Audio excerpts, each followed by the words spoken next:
درود شریف وای.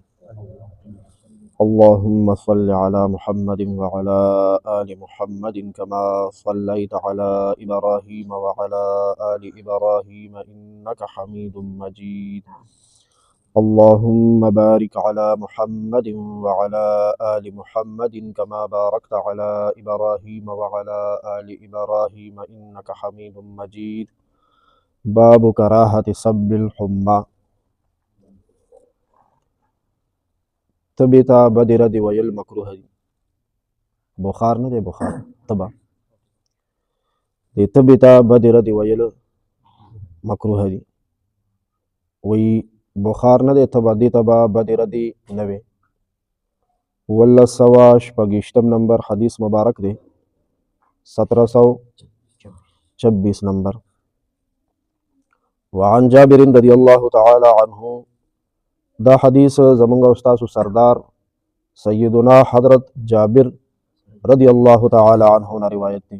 الله پاک دې ته راضي شي، الله پاک دې د خپل ځان ناراضي کړي، الله پاک دې زما ستا او د ټول امت د طرف نه بهترینې بدلی ورکړي.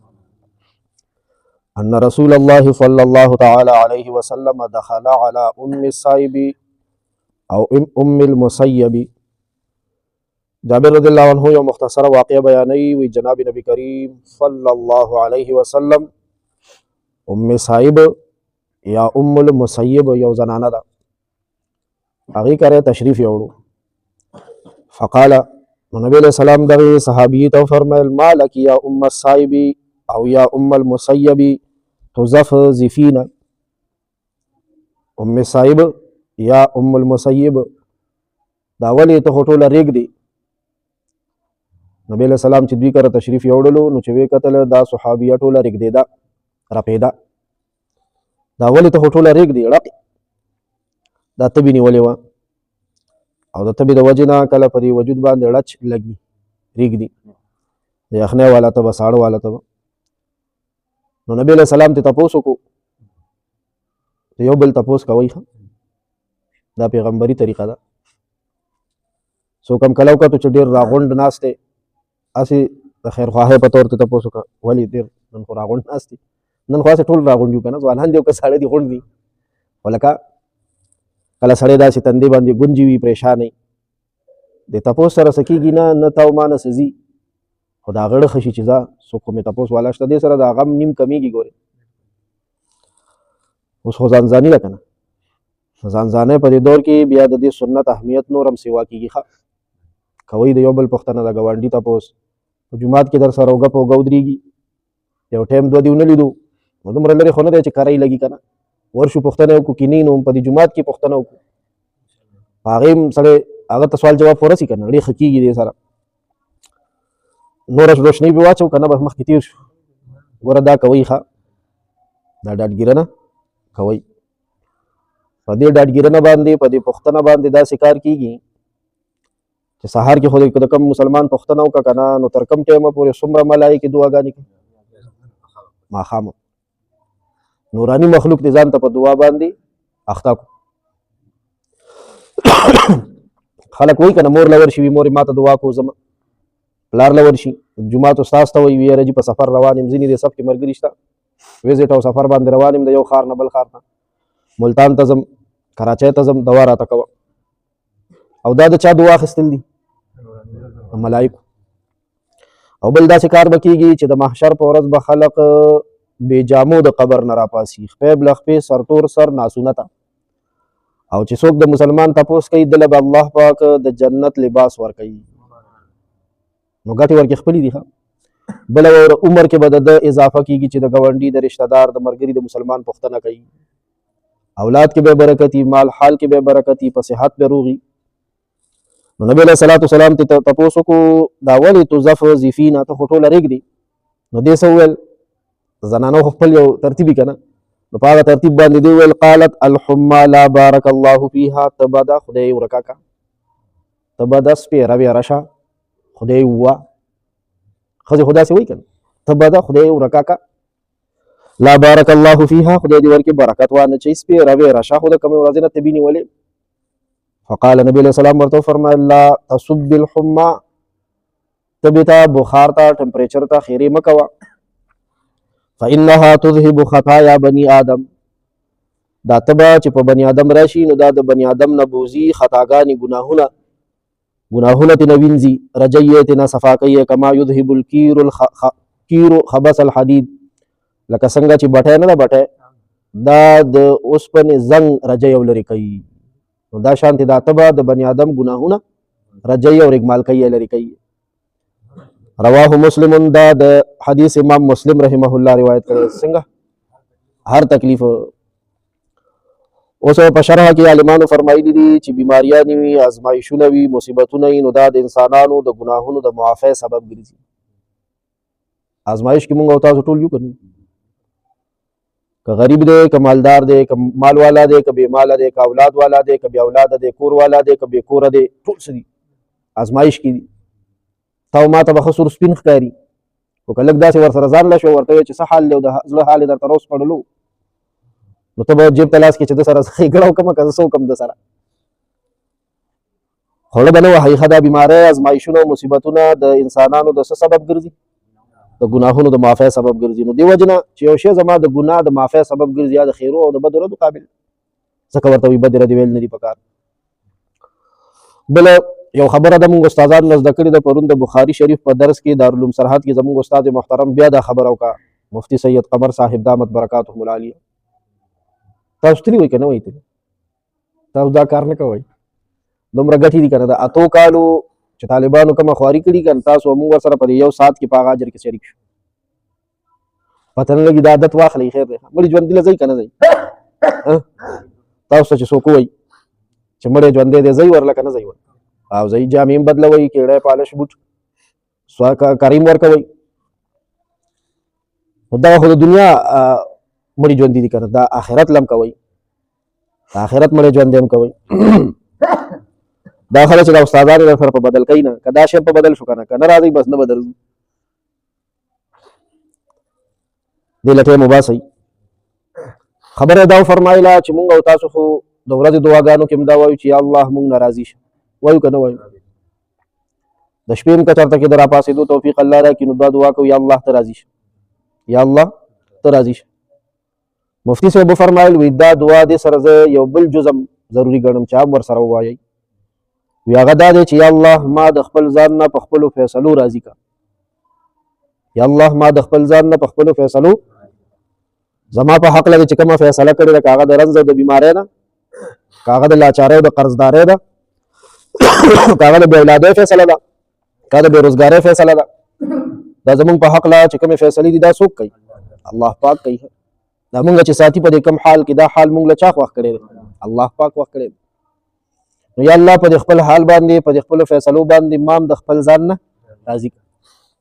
نو بیا به دا دعا صحیح وي چې یا الله ما نه راضي شه. زه وی د رب په فیصلو نیم راضي، صلاح نیم، د رب په فیصلو مې اعتراض دی. دا یو ګوره هغه ورور ته میا څومره په ترقی دی او زه دې داسې خوار وزار ساتلی یم، نو دا خو نور اسم نه دی، خو د خدای په فیصله اعتراض دی که نه. ته او زه څه یو؟ ته او زه څه یو چې د رب په فیصله به اعتراض کوو؟ د رب په فیصله باندې خو د اعتراض حق هغه چاله حاصل دی چې هغه د رب نه اوچت وي، او د رب نه اوچت بل څوک شته؟ وتعالی جدک، موږ نه وایو ستا شان اوچت دی، د بل چا شان اوچت نه دی. نو الله نه څوک تپوس نشي کولی، د الله په فیصلو څوک اعتراض نشي کولی. نو دا د الله په فیصله یو قسم له ناراضګۍ اظهار دی چې څوک تبې ته، بیمارۍ ته، ازمایش ته بدې ردې وایي او خیرې ورته کوي. یو بل طرف ضروري دی هغې ته هم توجه کوي. یو سړی دی دا حدیث واورېدو چې والله تبې سره خو ګناهونه رجېږي، بس ځان نه د وچې شیخ جوړ کړی دی، هغه ته ورته راځه ډاکټر له یو ستن خو لګوه که نه، نو چې دا شپه خو دې په قلار شي، یو ډریپ وخېجوه، یو ګولۍ خو وخوره. نه نه بس ما اورېدلي دي حدیث کې راغلي دي چې دې سره څه کېږي، بس پروت دی تبې ته نه ځي. بعضې کسان داسې شته د زامنو لوڼو د بچو کې وي داسې، ته به یې ونیسي چې ته ولا ګولۍ ولا یوسه چې دا ګولۍ خو واچو، نه هغه راځه دې ډاکټر له لږ لاړ شو، نه نه بس ما به خدای ښه کوي. نو ښه کولو والا خو خدای پاک دی که نه، نو دا داروګان خو څوک نه ښه کوي، خو دا مونږ ته یو وسیله او یو سبب او یو لارې ښولې ده، دا نبي علیه السلام ښودلي دي، دا دارو درمل. نو دا مطلب هم نه دی، ګوره یاد ساتئ چې بس سړی تبې ته پروت دی چې بس دې سره ما نه څه کېږي، ګناهونه رجعي کېدی شي چې پوره هم تا ورجئ. تدبیر به اختیارو، دا سنت نه ثابت دي، تدبیر اختیارول سنت نه ثابت دي. دغه به هم کوو دوایي علاج، او دې سره سره به دعا هم کوو او دم به مچو دم خکول والا ذات الله پاک دی. نو بهرحال د تبې ته او د مصیبت ته به وي بدې ردې نه وایو. وصلی الله تعالی علی خیر خلقه محمد وآله واصحابه اجمعین برحمتک یا ارحم. یو سل اته پکې د پېښور او درې پکې زمونږ د علاقې دي، درې خو زما سترګو ته راغلل. نو دا چې اوس تاسو ما سره تللی وئ یو لسو منټو لم که نه، نو دا یو سل شپېته عالمان چې دي خو بس ټکې تورټکې ښایي که نه وایي به څوک به تبلیغ کې کال له لاړ شي، څوک به مدرسه کولو کې، څوک به څه کوي. نو دې کې به زمونږ او ستاسو ورسره حصه او برخه وه. او دا خیر دا دین دومره اسان دی چې ډېر ځای نه هم پرې خوشحاله شئ که نه چې مونږ پرې خوشحاله یو. نو دا یو سل شپېتو کې نه دی، اول خو د الله دا یو سل شپېته واړه په پل صراط باندې سفارشیانو ته کني یو خو به پکې وځي که نه چې مونږ په نادي دا د دې په دې فراغت او په دې علم په دې سفر باندې خوشحاله شوي یو که نه، نو الله پاک به درته ووایي چې ودرېږه او څوک پېژنې نو چې دا کوم خوشحاله شوي په ده به علامه یې هلته هغه ته به مواد وکړي چې راځه ته زما په علم خوشحاله شوی. او دا درې چې دي که نه د دې خو مبارکۍ له لاړ شي مړه خیر دا طریقه خو شروع کوي. خیر اته کاله علم یې وکړو که نه څه وله وړمه خیر دی تش لاړ شه ووایه بس نن مونږ والله خبر شو مونږ ستا د علم نه خبر وو چې تا کله شروع کړی دی او نن فارغ یو دلته دې بازي خیلو کې دی غریب سړی دی دا څوکیداري هم کوي څه نوم یې ذاکر فارغ ذاکر الله صاحب دلته راځي هم دی سات کاري صاحب له سلام کلام نه راځي. غریب سړی دی هېڅ نه په احسان ورړولی شي نه څه به د الله رضا لپاره ورته د نبي وارث شو نو پوښتنې له دغه له به ورشو دا مبارکۍ له ور به شي انشاءالله. ما ته زما دا مخ داسې کمزوري ښکاري خو زه وایم نه دویم چې دی د مفتي صاحب ناصح فارغه شو د رفیع مولي صاحب زوی دی محمد تقي نوم یې دی نو هغه له به ورشئ. او دریم چې دی د دې شیخانو هغه شفي نه دی د هغه خوری دی او د دغه کې اوسېږي دا ډیګی نه دی پیراګان بالکل د ډیګی سره جوخت کور دی ګلزار عالم نوم یې دی قاري ګلزار عالم صدیقي صاحب هغه د سید خان دی سید خانې ورته تاسو وایي سید خان دی په جومات کې امام دی او د اجاز مولي صاحب په جومات کې دغه کوي سبق ښایي. نو ګورئ خپل د ورځې د هفتې تاسو دعاګانو له ځئ که نه یاره فلاني ځای کې دعا ده هلته به ځم نو داسې نه چې ته خیر دی مستقل دی دپاره روان شم که خوا چېرته لاړ شي نو ذهن کې کېږده دا درته د نیکۍ لارې خیر او څنګه د نیکۍ لارې بادشاه د وخت بادشاه و د هغه زړه کې یو درې سوالونه پیدا شو. یو سوال دا دی چې ما به خدای وبخښي که نه اوس مونږ او تاسو سره د خپلې بخښنې غم الله پیدا کړي. دویم سوال دا دی چې زه به د خپل پلار زوی یم او که نه به یم. او دریم دا دی چې د عالمان مونږ کله هم واورو نو دوی وایي چې العلماء ورثة الانبیاء العلماء ورثة الانبیاء د عالمان د نبیانو وارثان دي عالمان د نبیانو چې دا حدیث به د رښتیا د نبی علیه السلام حدیث وي که د خلکو د عالمانو ځان ته ترخص والد او د ځان یې جوړ کړی دی نعوذ دا درې سخت اشکالات او مشکلات هغه ته جوړ وو. د شپې مومنټ کوي قافله د بادشاه روانه ده ټانګي دي پخوانی کیسه ده او د سرو زرو لاټینونه او فانوسونه او ډیوې ورسره دي او فوجیان مخکې وروستو روان دي دی اوچات په ټانګه کې شاهي ټانګه کې ناست دی بادشاه داسې د لرې نه په دې تیاره کې نظر شو د کبابو یا د پکوړو کړی دی اور بل دی او یو هلک دی د کوسي په دې سر دی کتاب ورسره دی او داسې د کړي ته یې جوخ کړي هغه لمبې ته که نه چې رڼا پرې ولګي ټکي ته وګوري او بیا تیاره ته په شا شي بیا را مخکې شي بیا په شا شي. د طالبان دا سبقونه چې زده کوي اوس خو الحمدلله رڼاګانې دي مخکې به لاټین او ډیوې ته به ویلو سبق د شپې سبا سهار به استاد ته تیارولو سبق.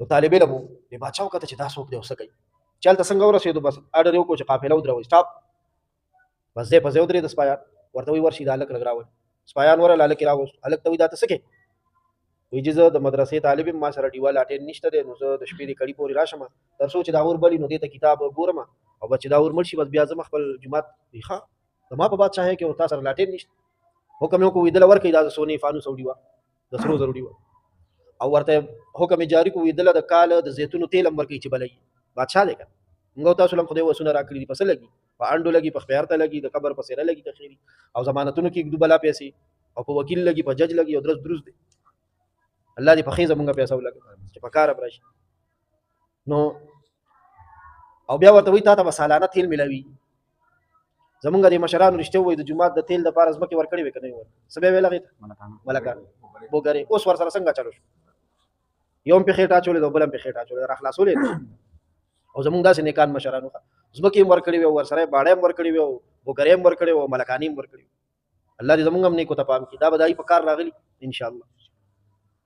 بادشاه شپې له وده شو خوب کې د الله د پیغمبر صلی الله علیه وسلم زیارت نصیب شو پیغمبر علیه السلام ورته فرمایي وي د سبق تګین زویا زما د وارث سره د ښېګړه کړې ده تا دې الله وبخي. درې واړه سوالونه حل شو که حل نه شو؟ چې ما به الله وبخي که نه نو دعا ورته چا ته وایي چې دا خو خوب کې ده. پیغمبر علیه السلام فرمایلي چې چا زه په خوب کې ولیدم یقین دي وکړي زه ولیدم شیطان زما په شکل کې نه راځي. بس د پیغمبر دعا چې څوک وایي خو قبوله شوې دعا ده، بس بخلی شوې.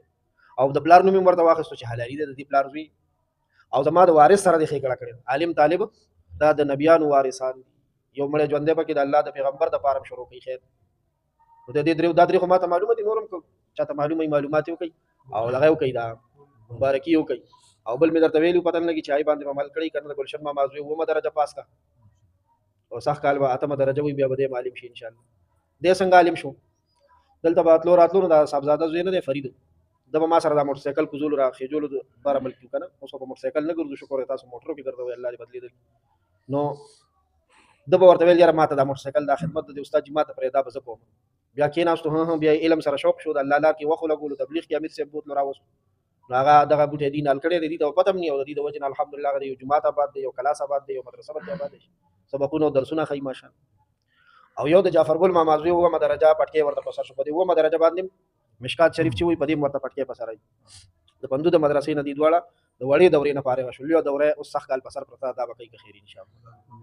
دا دعاګانې مو ورته په شیشه وکړئ او که درنه کېدی شي دا د الله او د الله د رسول مړی ژوندی دی دا مو کوي انشاءالله. او په چا باندې احسان نشته. صحیح ده جي خدای خوشحاله کړه.